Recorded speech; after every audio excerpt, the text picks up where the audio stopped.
Hey listeners, are you ready to uncover some extraordinary wonders?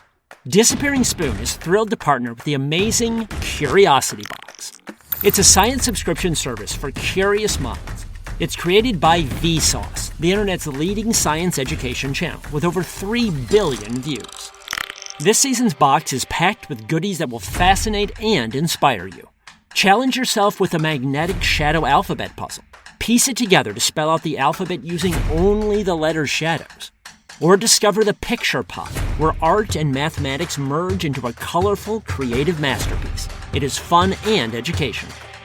And the highlight, a sample of recreated Martian soil. Experience the thrill of holding the red planet right in your hands. Don't miss out on this unique adventure. Subscribe to Curiosity Box now and celebrate the incredible achievements of science. For 50% off, use the offer code SPOON at the-curiosity-box.pxf.io/disappearingspoon. That's offer code SPOON at the-curiosity-box.pxf.io/disappearingspoon for 50% off today. Unbox the mysteries of the universe with Curiosity Box. I am really excited to share my new book, The Icepick Surgeon: Murder, Fraud, Sabotage, Piracy, and Other Dastardly Deeds Perpetrated in the Name of Science, which is available starting today. So I hope you'll enjoy this extended excerpt from the audiobook edition, read by Ben Sullivan. The full audiobook is 12 hours long, and it's perfect if you can't get enough of this podcast. Listen on your commute, your next road trip, during errands, you name it. Ben read my previous audiobooks as well, and I cannot tell you how much listeners have enjoyed his work. I've dropped some links to order the audiobook at samkean.com/audio. The Icepick Surgeon can also be found wherever audiobooks are sold. And of course, it's available in print and ebook editions as well. Most people say that it is the intellect which makes a great scientist. They are wrong. It is character. Albert Einstein. All I can say is, it's against the law to do many things, but the law winks when a reputable man wants to do a scientific experiment. Dr. Thomas Rivers. Prologue. Cleopatra's Legacy. According to legend, the first unethical science experiment in history was designed by none other than Cleopatra. At some point during her reign, 51 to 30 BCE, a question arose among Egyptian scholars. When can you first tell whether babies are male or female in the womb? No one knew. So Cleopatra enlisted some maidservants in a fiendish plan. This wasn't the queen's first foray into medical science. According to ancient sources, and modern historians back this up, Cleopatra took a lively interest in the work of her court physicians. She also invented a dubious cure for baldness, a paste of scorched mice and burnt horses' teeth, which was blended with bear grease, deer marrow, reed bark, and honey, and massaged into the scalp until it sprouted. More ominously, the Greek historian Plutarch reported that Cleopatra experimented on prisoners with poisons. She started with tinctures and chemicals, probably derived from plants, and graduated to venomous animals. She even pitted different venomous beasts against each other in combat, fascinated to see who'd win. This knowledge came in handy when Cleopatra ended her own life by letting an asp bite her breast, which she'd observed to be a relatively painless death. As bad as poisoning prisoners seems, her experiment with fetuses surpassed that in depravity. We don't know the source of Cleopatra's obsession here, why she cared about the answer so much. But whenever one of her maidservants was sentenced to death, an apparently common occurrence, the queen ran her through the same procedure. First, in case she was already pregnant, she forced the maid to swallow one of the noxious substances she knew about, a destructive serum that purged the womb. With the slate now clean, Cleopatra had a manservant forcibly impregnate the maid. Finally, at some predetermined time later, she had the maid's belly torn open and the fetus inside fished out. Accounts differ on the results, but Cleopatra could reportedly distinguish males from females by day 41 after conception, thus proving that sexual differentiation began early. All in all, she considered the experiment a success. Now, the only historical mentions of this horror come from the Talmud, and on the face of it, the accounts are suspect. Cleopatra had scores of enemies who spread propaganda about her, and it's hard to think of a story that would demonize her more effectively than this. Furthermore, according to what doctors now know, the results don't make sense. 6 weeks after conception, fetuses have eyes and a nose and little finger nubs, but they're only a half-inch long and don't have genitals, making it impossible to distinguish males from females. Genitals form during week 9, when the fetus is 2 inches long. So even laying aside the propaganda, it's doubtful whether Cleopatra performed this experiment. Legend or not, however, many generations of people believed this story, which says something important. Cleopatra was powerful and hated, and the ghastly vividness of the tale gripped people's imaginations. We expect tyrants to do horrifying things, but even beyond that, something else about the account rang true. There was an archetype lurking there, something deep and scary that was recognizable even back then. A person who takes things too far and lets their obsessions get the best of them. What we now call a mad scientist. The madness of a mad scientist is a peculiar one. They're not muttering gibberish or buttonholing you about loony conspiracies. To the contrary, they think quite logically. Here, Cleopatra experimented only on maidservants sentenced to death. If they were going to die anyway, she apparently reasoned, why not have them serve some useful purpose in the meantime? This decided, she made them take an abortifacient to ensure that any prior pregnancies didn't confound her results. She then recorded the exact date of the rape insemination to nail down her answer to the day. If we judge this solely as an experiment, Cleopatra did everything right. Judged by every other standard, of course, Cleopatra did nothing right. She grew so obsessed, so blinkered, that she abandoned all notions of decency and compassion, ignoring the gore and the shrieks of pain, pushing ahead no matter the human cost. No, what makes mad scientists mad isn't their lack of logic or reason or scientific acumen. It's that they do science too well, to the exclusion of their humanity. Introduction. In our society, scientists are the good guys, usually. They're cool and clever, rational and clear-headed, calmly dissecting the world around us. But as the story of Cleopatra shows, sometimes obsession grips them. They turn things inside out and twist what's normally a noble pursuit into something dark. Under this spell, knowledge isn't everything. It's the only thing. This book explores what pushes men and women to cross the line and commit crimes and misdeeds in the name of science. Each chapter is devoted to a different transgression: fraud, murder, sabotage, espionage, grave robbing, and more. A comprehensive tour of the criminal arts. Admittedly, some of these stories are dastardly fun. Who doesn't enjoy a good pirate yarn or a juicy tale of revenge? Others, however, still leave us squirming centuries later. And while some of these incidents were splashed across the headlines of every tabloid in their day, many have been overlooked in history or receded with the fog of time, despite their sensational nature.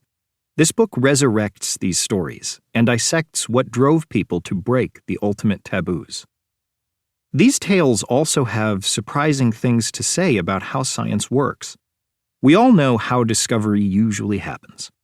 Someone observes a curious event in nature or gets a light bulb idea into how some process or particle behaves. Then they test their hypothesis by running experiments or heading out into the field. If they're lucky, things go smoothly. More often, frustrations pile up, experiments flop, funding gets yanked, fossilized colleagues refuse to accept new results. Finally, after much persistence, the evidence is too overwhelming to ignore, and the opposition thaws. The scientist returns from the intellectual wilderness, hailed as brilliant, The world at large benefits with a new medical treatment or high-tech material, or maybe even insight into where life comes from or the fate of the cosmos. It takes a certain type of person to endure this gauntlet, someone patient and self-sacrificing. That's why our society has traditionally revered scientists as heroes. But science is more than a string of isolated eurekas. Like much of the rest of society, science has faced a moral reckoning recently, and understanding what good and evil look like in science and the path from one to the other is more vital than ever.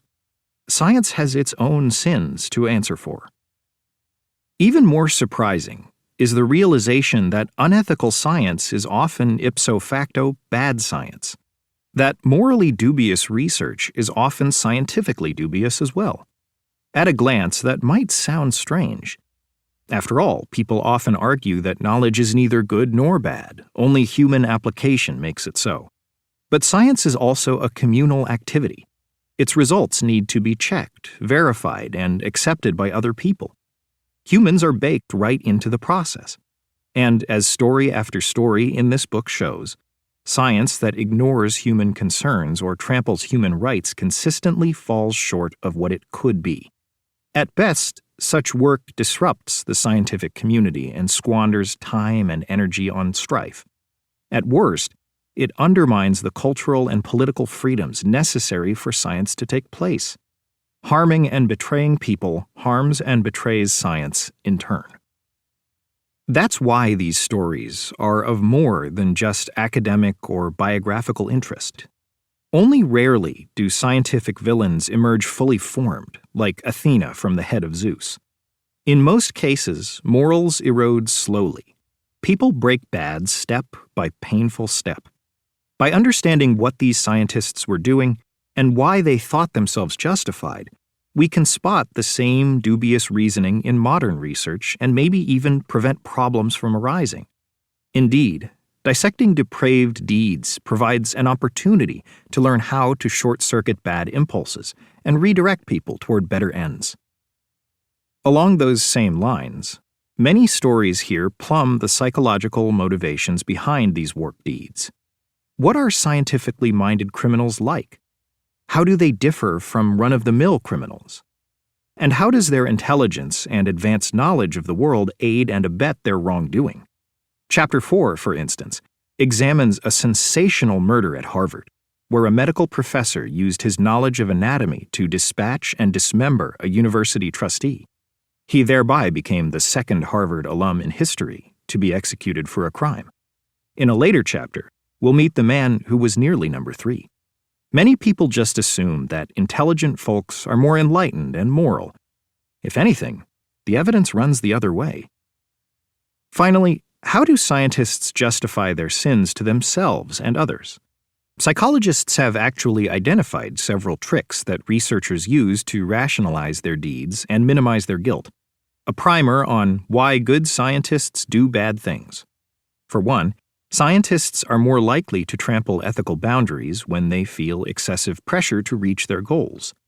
Scientific scoundrels also employ euphemisms to mask their deeds, even to themselves. Or they perform a complex mental arithmetic, whereby the good they've done in the past somehow cancels out the harm they're causing now. Scientists seem especially prone to tunnel vision. It's no secret that science rewards intense focus, and tunnel vision is a corollary of that focus. When immersed in their research, some people can't see beyond it, and they subsume everything in their lives to the pursuit of their goals, ethics included. In these cases, the morality or immorality of a research project might never occur to them. Chapter 2 recounts how many pioneering European scientists in the 1600s and 1700s, including giants like Isaac Newton and Carl Linnaeus, piggybacked on the transatlantic slave trade to gather facts and collect specimens from far-flung places. Yet few of them ever questioned their involvement in slavery, as long as the data kept flowing. In still other cases, ethics get inverted.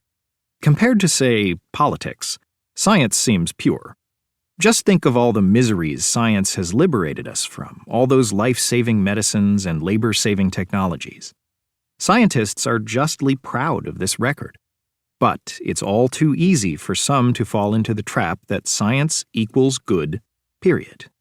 And in this worldview, anything that furthers scientific research must therefore be positive as well. Science becomes its own end, its own moral justification. Similarly, scientists with delusions of grandeur often fall for the means-end fallacy. They convince themselves that their research will usher in a scientific utopia, and that the bliss of that utopia will supersede by many orders of magnitude any suffering they're causing in the short term. Chapter 5 shows how Thomas Edison fell into this trap and tortured dogs and horses with electricity in order to prove the superiority of his preferred system of generating current. Even worse, Chapter 7 shows how research into eliminating sexually transmitted diseases has occasionally involved giving people syphilis or gonorrhea in order to study them. In both cases, the reasoning was clear. Just got to crack a few more eggs. But when we sacrifice morals for scientific progress, we often end up with neither. Beyond rationalizations, there's also the question of what makes scientific crimes unique. When regular people transgress, they do so for money or power or something grubby. Only scientists go rogue for data, to augment our understanding of the world. To be sure, many of the crimes detailed here are complex and have multiple motives. Human beings are messy. Above all, however, these crimes spring from a Faustian drive for knowledge. For example, because of societal taboos against dissecting human bodies, many anatomists in the 1800s began paying resurrectionists to rob graves for them. Donning a black hat was the only way to get the knowledge they coveted. Some anatomists even robbed graves themselves or accepted corpses from murderers. They grew so obsessed with their research that nothing else mattered to them, and their humanity got corrupted in the process. These stories aren't just macabre antiques either, something to dust off and scare students with. Modern science is still reckoning with the fallout. Take the slavery-based research I mentioned. Many specimens collected via the slave trade became the nucleus of now famous museums and remain on the shelves today.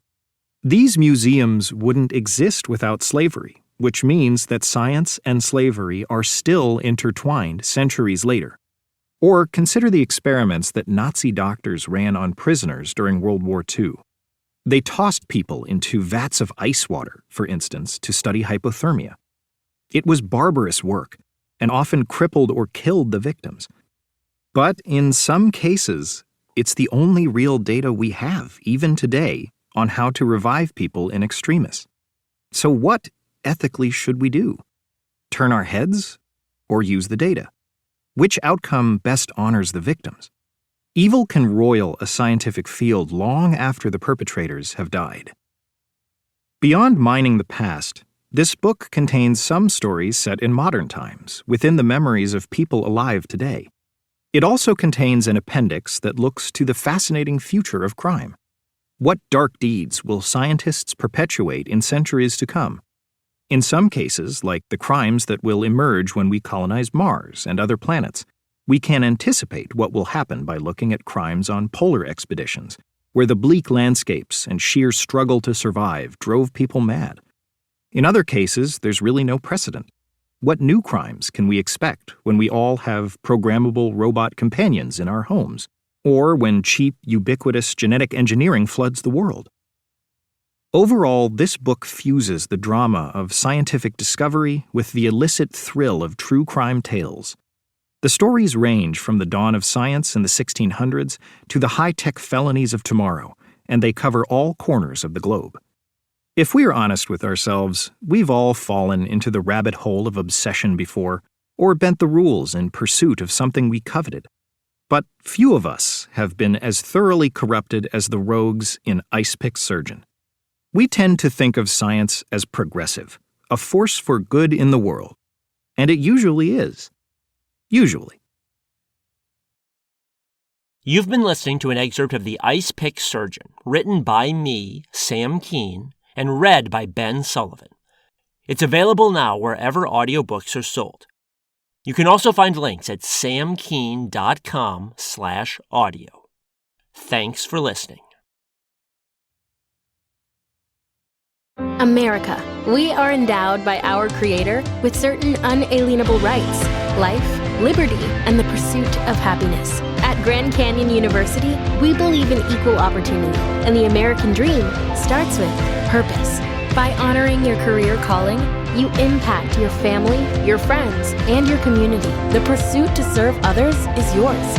Find your purpose at Grand Canyon University. Private, Christian, affordable. Visit gcu.edu.